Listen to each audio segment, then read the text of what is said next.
Bismillahirrahmanirrahim. Assalamualaikum warahmatullahi wabarakatuh. Alhamdulillah, pemirsa TVmu dimanapun Anda berada, semoga senantiasa dalam limpahan kesehatan, keberkahan dan rahmat Allah Ta'ala. Kembali hadir bersama saya Samarsya, kali ini dalam program Teras TVmu bersama UHAMKA, Universitas Muhammadiyah Profesor Dr. Hamka. Seperti biasa kita berdiskusi menghadirkan syiar-syiar perguruan tinggi Muhammadiyah, khususnya UHAMKA, dalam berbagai prodi, melalui berbagai prodi dengan menghadirkan tokoh-tokoh di lingkungan Sivitas Akademika UHAMKA. Dan kali ini kita bicara tentang kesehatan pemirsa, dan juga nanti kita akan menyoroti program studi kardiovaskuler di UHAMKA dan juga bicara tentang kesehatan tentunya, dan dengan tema sayangi jantungmu, sehat bersama teknik kardiovaskuler Fakultas Kedokteran UHAMKA. Dan untuk itu telah hadir bersama saya Sekretaris Prodi Teknik Kardiovaskuler FK UHAMKA, Dr. Dewi Novita M. Biomeda. Assalamualaikum Bu. Waalaikumsalam Mas Iksan. Apa kabar Bu? Baik. Alhamdulillah. Akhirnya bisa hadir bersama TVmu tentunya untuk berbagi perspektif kaitannya dengan kesehatan juga, dan juga prodi teknik kardiovaskuler tentunya. Dan mengawali tema kita nih, berbicara tentang kesehatan jantung. Sebelum kita menyoroti nanti tentang prodi teknik kardiovaskuler UHAMKA sendiri, kita melihat jantung dan juga baik itu kaitan dengan kesehatan jantung dan penyakit jantung yang kita ketahui menjadi salah satu faktor utama kematian. Betul. Itu bagaimana melihat perkembangan kesehatan jantung saat ini ataupun kaitannya dengan penyakit jantung itu sendiri? Iya, terima kasih Mas Iksan. Betul sekali ya, kesehatan jantung itu merupakan suatu masalah yang sangat penting untuk diperhatikan ya, untuk menjadi sorotan lah ya, karena jumlah angka kesakitannya ya, jumlah penderita penyakitnya dari hari ke hari itu semakin banyak ya. Terlebih juga tidak saja hanya orang-orang tua atau lansia ya Mas Iksan ya yang menderita penyakit jantung gitu, namun tidak dipungkiri juga kaum muda sekarang sudah banyak terjangkiti oleh penyakit-penyakit yang akan berarah ke penyakit jantung yang lumayan serius ya. Contohnya misalnya dengan adanya penyakit darah tinggi di usia muda, ya, hipertensi di usia muda ya. Nah itu juga menjadi PR ya buat kita semua ya, bahwa penyakit jantung itu menjadi sesuatu yang harus diperhatikan ya, itu kira-kira ya. Kalau kita sedikit melihat faktor-faktornya nih seperti apa Bu untuk penyakit jantung sendiri? Ya, penyakit jantung sendiri itu sebenarnya banyak faktor yang menjadi predisposisi ya atau pencetusnya ya. Bisa dimulai dari memang dari secara genetik. Pasien atau penderita itu mempunyai bakat ya, mempunyai bakat bawaan penyakit jantung ya. Jadi dari waktu mulai lahir sudah terkena atau sudah terdiagnosa suatu penyakit jantung. Nah, namun demikian ya, beriringan dengan waktu ya, pola hidup dari kita atau penderita itu juga menjadi suatu sorotan ya, karena sekarang ini begitu banyak istilahnya makanan-makanan ya yang kita kategorikan junk food gitu ya, yang kaya akan lemak ya, kaya akan kalori tetapi miskin nutrisi ya. Lalu karena kesibukan ya, kepadatan jadwal dan sebagainya, banyak sekali dari kita atau dari orang-orang itu yang malas atau tidak sempat berolahraga Mas Iksan ya. Itu juga menjadi pencetus ya dari bagaimana dia menghindari terkena penyakit jantung ya. Lalu setelah itu faktor stres ya.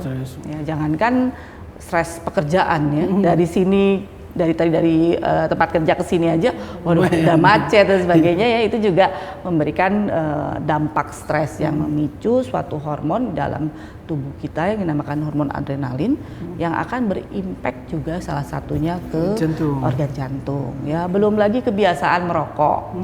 Nah itu dia ya, merokok juga kita dengan sengaja memberikan asupan radikal bebas ke dalam tubuh kita ya, yang akhirnya berkontribusi terhadap timbulnya penyumbatan Mas Iksan ya. Belum lagi ditambah makanan dan sebagainya ya, kira-kira seperti itu ya. Lalu ditambah lagi kurangnya beristirahat ya, apalagi ya doyan begadang ya dan sebagainya ya, itu kira-kira yang menimbulkan resiko ya. Nah kalau kita melihat tren penyakit jantung itu, Bu Dokter, kaitan dengan tahun ke tahun kan ada katanya ada peningkatan. Karena melihat mungkin seiring dengan perkembangan teknologi, apakah karena kurang aktivitas dengan apalagi kerja kita mungkin kurang bergerak itu tuh seperti apa ini faktornya? Iya itu sangat berkaitan ya Mas Iksan ya, sangat berkaitan sekali ya. Ya tadi karena aktivitas kurang ya, lalu asupan makanan berlebih ya, jadi intake dengan output tuh nggak seimbang.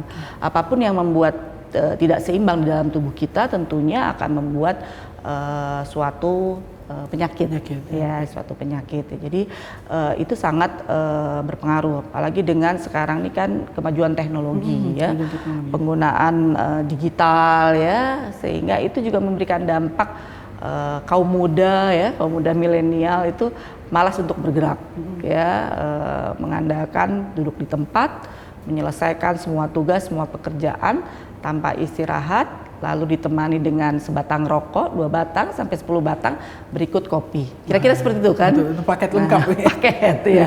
Dan tidak salah kalau hal itu memberikan dampak negatif terhadap organ yang maha penting di tubuh kita, itu jantung. Ya, itu kira-kira ya dampak teknologinya yang berpengaruh. Karena kita memang melihat kalau mungkin di beberapa tahun belakang jantung itu identik dengan penyakit usia lanjut misalnya, karena memang sering hadir di usia sekian, dan kalau sekarang kita melihat tidak memandang usia ya. Karena usia muda tadi juga banyak yang mengalami serangan jantung ataupun penyakit jantung. Betul. Kalau kita lihat ya ada beberapa berita ya yang sering kita lihat atau kita dengar ya. Misalnya ada contohnya ada beberapa public figure ya yang tiba-tiba mengalami semacam serangan jantung ya. Nah itu kalau kita lihat kan kok bisa ya gitu, padahal hidup sehat gitu ya, atau kelihatan, tapi kan kita tidak tahu secara detail bagaimana pola makannya, bagaimana ritme kesibukannya hari-hari ya, lalu iya betul, lalu kebiasaan merokok atau tidak ya, itu kita tidak tahu betul ya. Nah itulah yang harus kita semua ya waspadai ya, karena penyakit jantung itu tetap mengincar gitu ya. Itu terus benar-benar aware soal penyakit jantung. Betul. Apalagi kalau memang punya faktor turunan dari kedua orang tuanya. Itu harus kita hati-hati dengan menjaga pola makan, pola istirahat, dan juga bagaimana aktivitas kita sehari-hari tentunya. Baik Dok, kita jeda sejenak Dok. Kita akan kembali usai jeda berikut. Pemirsa tetap bersama kami dalam Teras TV-mu bersama UHAMKA. Pemirsa, terima kasih Anda masih bersama kami dalam Teras TV-mu UHAMKA bersama Ibu Dr. Dewi Novita, Sekretaris Prodi Teknik Kardiovaskular FK UHAMKA. Tentu dengan tema kita Sayangi Jantungmu, Sehat Bersama Teknik Kardiovaskular FK UHAMKA. Tadi di awal di segmen pertama kita membahas tentang realitas penyakit jantung dan juga untuk pentingnya kesehatan jantung, tidak mengenal usia tentunya. Dan kaitan kita mengulas sedikit tadi sudah sempat kita singgung Dok, kaitan dengan pencegahan. Seperti apa ikhtiar yang perlu kita hadirkan ya Dok? Sebelum juga nanti kita bicara tentang ikhtiar perguruan tinggi Muhammadiyah khususnya UHAMKA. Iya Mas Iksan, terima kasih. Jadi berkait dengan pencegahan ya. Yang pertama itu tentunya dari diri kita sendiri ya, artinya bagaimana pola kehidupan kita hari-hari. Apakah kita sudah cukup tidur ya, sudah cukup beristirahat minimal 8 jam ya. Lalu apakah kita cukup berolahraga atau tidak? Minimal 150 menit. Jadi kira-kira mungkin 3 kali 1 jam dalam seminggu ya, selang sehari ya. Itu pun juga kadang-kadang susah ya, susah bikin males ya. Nah itu lalu setelah itu bagaimana kita membuang kebiasaan yang buruk. Misalnya kita senang sekali yang namanya menghisap rokok ya, kalau nggak pakai rokok katanya nggak mood gitu ya Mas Iksan ya. Jadi kalau memang ada yang punya kebiasaan itu, sedikit demi sedikit coba dihilangkan karena lebih banyak mudaratnya dari manfaatnya ya Mas Iksan ya mengenai rokok ini. Lalu pola makan juga sebaiknya kita rendah garam, tinggi serat ya, lalu lemaknya juga dikurangi ya, artinya goreng-gorengan, yang asin, yang terlampau manis ya, semua serba dibatasi ya. Kira-kira seperti itu. Jadi diet pola seimbang. Oh, pola seimbang tadi. Iya, pola seimbang. Jadi semua asupan harus masuk, baik karbohidrat, protein, lemak ya, semua harus masuk, namun dalam posisi yang seimbang. Nah, masalahnya itu sekarang ini apalagi dengan era teknologi GoFood, boleh sebut ya? Nggak apa-apa, nanti kita era ini ya. Iya, jadi begitu banyak makanan beredar di sekitar dan akhirnya kita kadang-kadang kebablasan. Kaitan tadi dengan perkembangan teknologi. Betul ya. Lalu istirahat yang cukup ya tadi, dengan pola tidur yang baik. Lalu jangan lupa yang terakhir adalah memeriksakan kesehatan kita secara rutin maksudnya. Berkala ya.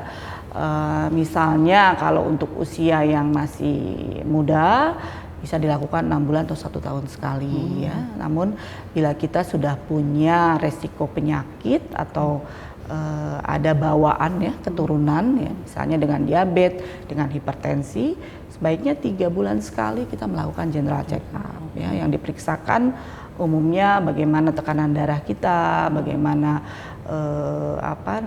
tensi ya, nadi ya, lalu bagaimana pemeriksaan darah HB-nya, HT-nya, lalu kolesterolnya ya, asam urat dan sebagainya, itu yang mesti kita cek secara rutin. Ya, jangan sampai kebablasan dan akhirnya mengundang penyakit yang lebih serius ya. Kita tahu kan Mas Iksan bahwa yang namanya penyakit jantung penyumbatan itu sumbernya dari kolesterol. Ya. Saling berkait-kait. Iya, menumpuk perlahan dan akhirnya menyumbat. Dan itu seiring dengan umur ya. Kita tahu yang namanya mungkin kita bayangan kita tua itu kalau udah 65. Padahal sebenarnya proses penuaan itu dimulai dari usia 25 tahun. 25 tahun. Iya betul. Dari luar sih masih ganteng, belum kelihatan uban, belum ada keriput ya. Tetapi secara sel di dalam, termasuk sel jantung, sudah mulai aus. Nah, apalagi dibebani dengan, nah itu tadi pola makan yang berlebihan ya, lalu malas bergerak ya, mikirnya banyak problem, stres, terus kejar target dan sebagainya. Nah ini dok, membangun pemahaman itu untuk kita aware soal kesehatan organ khususnya jantung. Karena memang kayak saat sekarang kita selalu mungkin kita bisa menyebut dimanjakan dengan teknologi seperti yang tadi dengan gawai saja kita bisa menghadirkan makanan di depan kita tanpa perlu banyak exercise, banyak bergerak. Tentu ini menjadi persoalan dan terlebih tadi bahwasanya tadi penuaan itu sudah dimulai 25 tahun. Artinya kita banyak yang alfa soal ini, banyak yang tidak melihat ini sebagai sebuah hal yang begitu penting, dok ya. Betul. Seperti apa, dok? Ya, itu dia ya. Jadi seiring dengan berkembangnya teknologi ya, di satu sisi dampak positifnya banyak ya. Namun ya salah satu dampak negatifnya adalah demikian ya. Jadi kembali lagi ya, tentunya edukasi tentang kesehatan itu harus terus atau sering dikemukakan ya. Lalu kemarin itu kalau tidak salah bulan apa ya, Maret apa ya, kami dari FK TKVU Hamka terjun ke SMA ya, memberikan gambaran tentang kesehatan, bagaimana pola makan yang salah ya, yang cenderung untuk makan yang junk food memancing terjadinya tekanan darah pada anak remaja. Ya, lalu kebiasaan yang mulai coba-coba rokok ya. Nah, itu juga istilahnya harus diingatkan terus-menerus. Kembali lagi peran serta tenaga medis, tenaga kesehatan plus orang tua ya yang dalam hal ini berinteraksi ya sehari-hari harus memberikan wawasan tentang itu.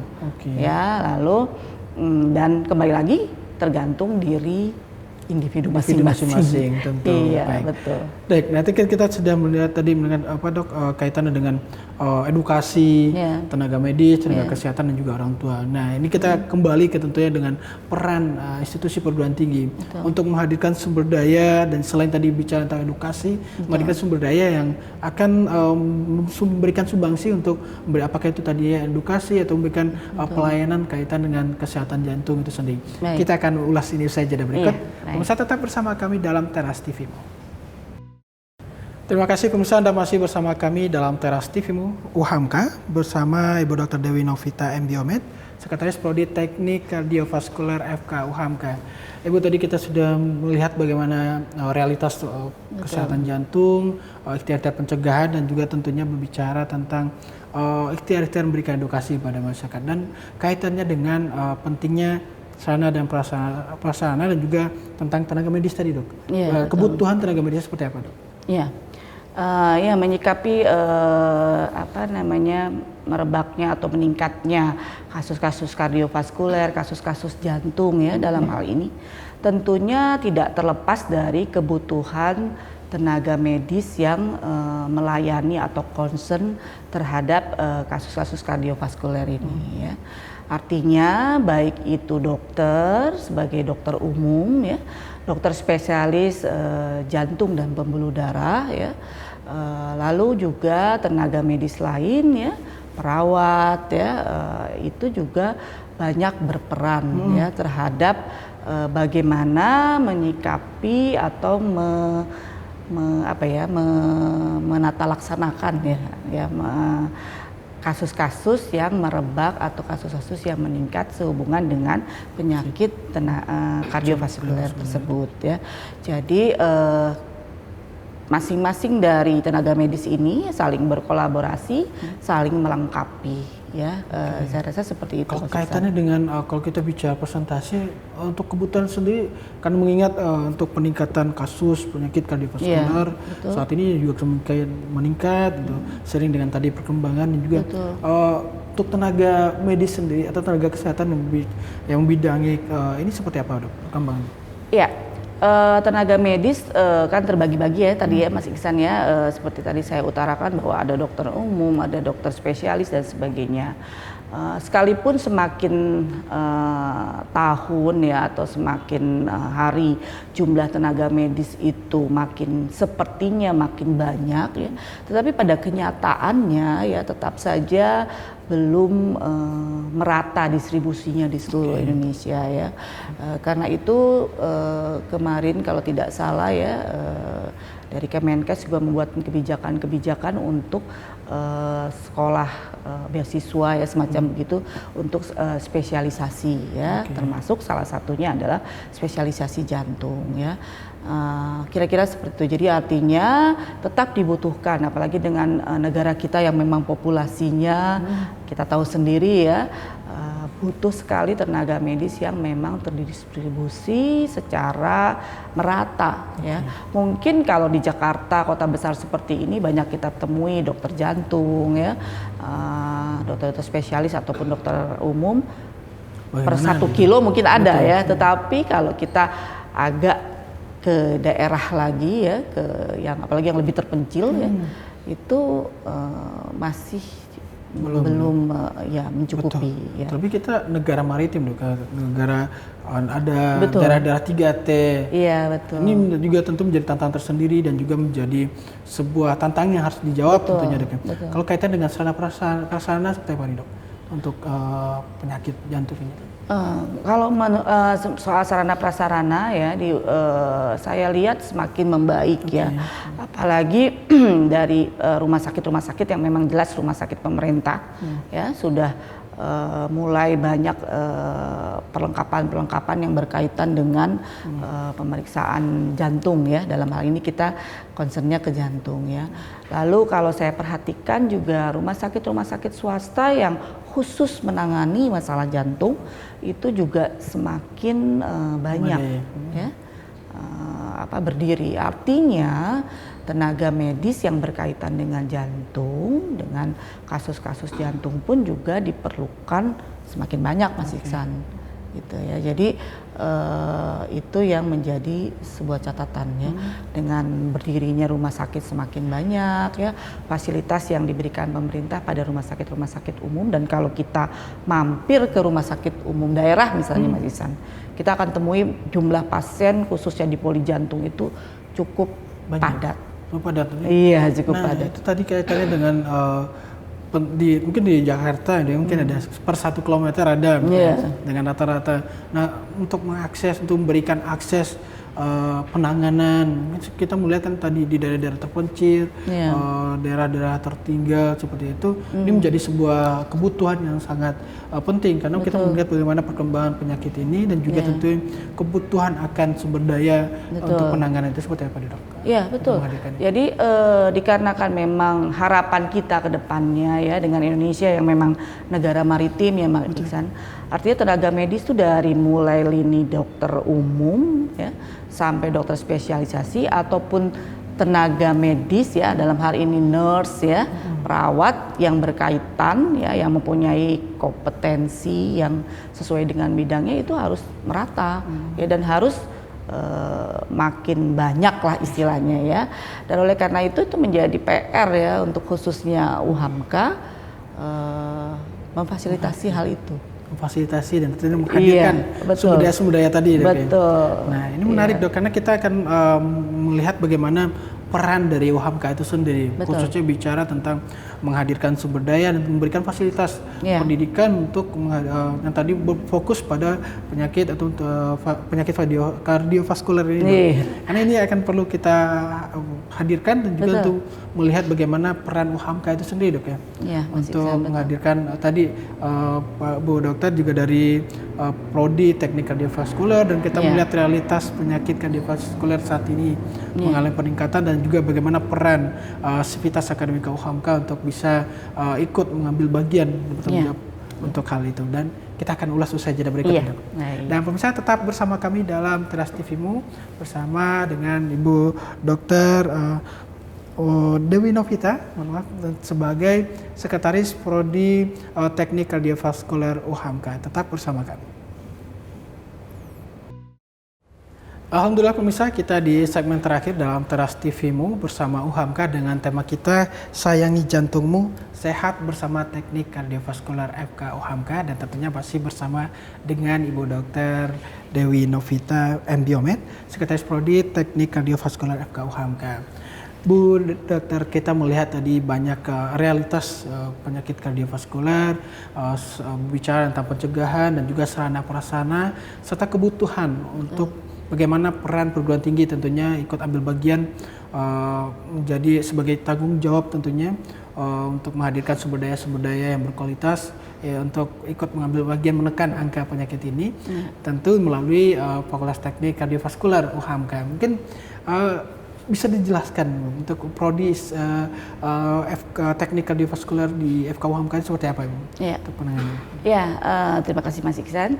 Jadi alhamdulillah ya, Fakultas Kedokteran ya UHAMKA ya dalam hal ini itu juga mempunyai satu prodi ya, prodi kesehatan yang namanya kita kenal teknik kardiovaskuler ya. Teknik kardiovaskuler itu prodi kesehatan yang berorientasi pada pendidikan mengenai kardiovaskuler atau istilah awamnya mengenai jantung. Berikut pembuluh darahnya. Apa saja yang dipelajari oleh mahasiswa kami, yaitu mereka mempelajari bagaimana tentang jantung dan pembuluh darah, ya.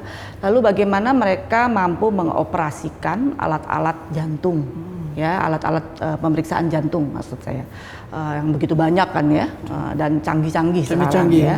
Lalu mereka pun juga bersama-sama dengan arahan dokter spesialis jantung ikut bagaimana terapi dan merehabilitasi pasien-pasien atau penderita penyakit jantung.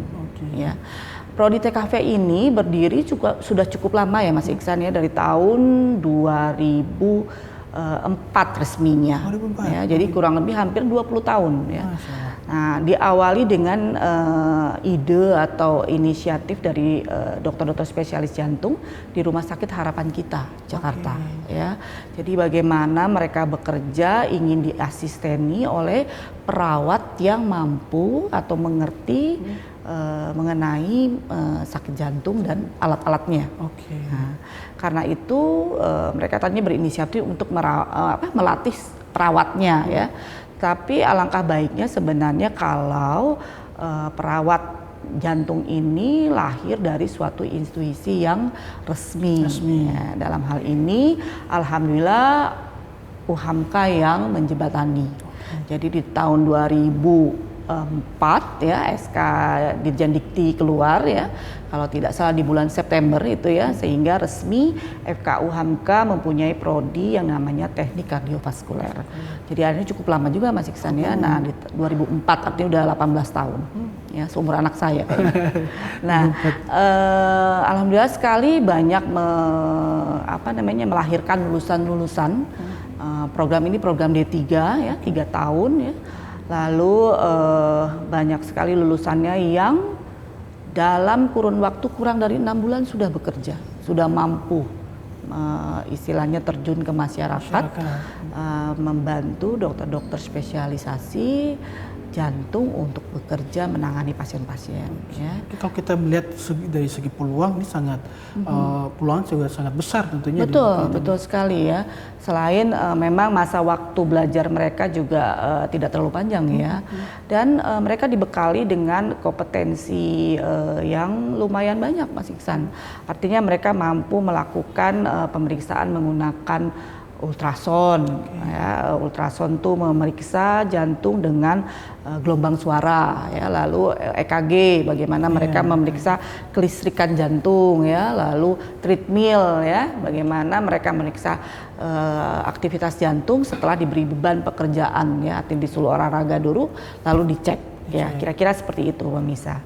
Lalu banyak lagi yang mereka pelajari ya, teknik invasif, bagaimana mereka membantu dokter menyiapkan alat kateterisasi jantung pada penderita jantung koroner ya. Lalu juga banyak yang mereka dapatkan ilmu-ilmu lain ya, termasuk ilmu komunikasi dan tidak lupa AIK ya, AIK agama Islam dan kemuhammadiyahan. Itu yang menjadi mungkin nilai lebihnya Mas Iksan ya. Dan teknik kardiovaskuler di Indonesia hanya ada dua. Jadi UHAMKA yang pertama, lalu satunya lagi ada di Makassar. Masya Allah. Satu swasta juga ya. Jadi kebayang oleh Mas Iksan bahwa kebutuhan akan perawat teknik kardiovaskuler ini banyak sekali pemirsa. Lowongan pekerjaannya juga cukup banyak ya. Belum lulus sudah di tag kayak gitu ya. Lalu diberikan di institusi pendidikan yang alhamdulillah Islami ya. Jadi pasien-pasien jantung ini kan pasien-pasien yang perlu pendekatan selain fisik juga rohani, spiritual ya. Betul ya. Jadi kadang-kala kita pernah dengar bahwa orang sakit jantung sembuh dengan berzikir misalnya. Nah, di teknik kardiovaskuler UHAMKA materi pelajaran agama Islam, kemuhammadiyahan itu menjadi bekal yang penting buat mereka dalam menemani nanti pasien-pasien mereka kelak. Masya Allah, ini kita juga melihat tadi bicara soal kebutuhan. Betul. Dan bagaimana tentu peran UHAMKA sendiri menghadir, dan saya juga baru tahu nih dok, UHAMKA menjadi yang pertama untuk dengan teknik. Dan ini jadi selain kita tadi kita bicara peluang, dan juga kita melihat peran UHAMKA menghadirkan sumber daya yang kompeten khususnya dalam penanganan. Betul. Dan jangan salah, idenya atau inisiasinya itu dari dokter-dokter spesialis jantung di Rumah Sakit Harapan Kita. Kita tahu bahwa Harapan Kita merupakan cardiac center di Indonesia.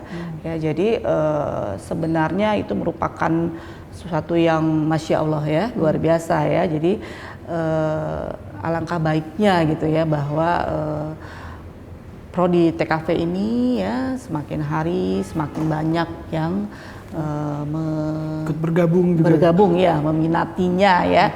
Karena mungkin tidak tahu maka tak sayang ya, Mas Iksan. Kira-kira seperti itu. Kenal maka tak sayang, betul.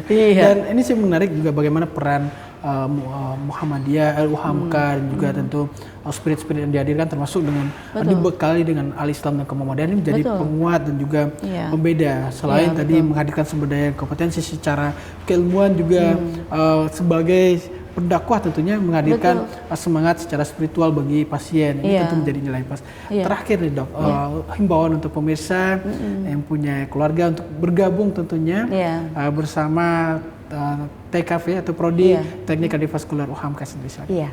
Baiklah pemirsa, mungkin itu yang bisa saya sampaikan mengenai sekilas mengenai penyakit jantung ya, beserta komplikasinya atau angka kejadiannya saat ini ya. Berkaitan dengan ini, Universitas Prof. Dr. Hamka itu mempunyai satu prodi kesehatan yang dinamakan Prodi Teknik Kardiovaskuler.